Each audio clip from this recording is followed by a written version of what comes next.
राम राम. सनातन धर्माचं ज्ञान 4 वेद, 10 उपनिषद, 6 शास्त्र, 18 पुराण यात वर्णन केलेलं आहे. इतक्या शास्त्राचा अभ्यास वाचन एका मनुष्याला करणं फार कठीण आहे. म्हणून महर्षी व्यासांनी हे सर्व ज्ञान एका ग्रंथामध्ये महाभारतामध्ये एकत्रित केलेलं आहे. परंतु महाभारतात पण 1 लाखापेक्षा जास्त श्लोक आहेत. एवढं पण वाचणं, एवढ्याचा अभ्यास करणं एका मनुष्याला कठीण आहे.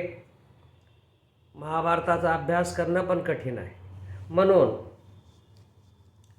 हे सर्व ज्ञान एका भगवद्गीतेमध्ये एकत्रित केलेलं आहे.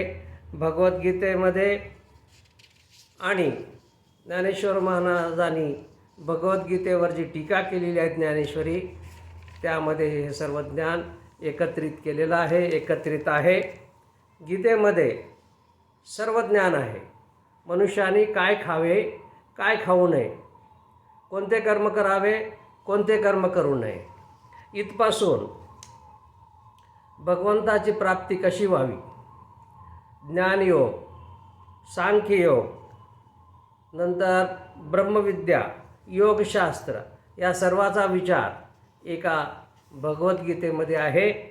म्हणून प्रत्येक अध्यायाच्या शेवटी इति श्रीमद्भगवद्गीता उपनिषत्सु ब्रह्मविद्यायां योगशास्त्रे श्रीकृष्ण अर्जुन संवादे असा उल्लेख येतो प्रत्येक अध्यायाच्या शेवटी.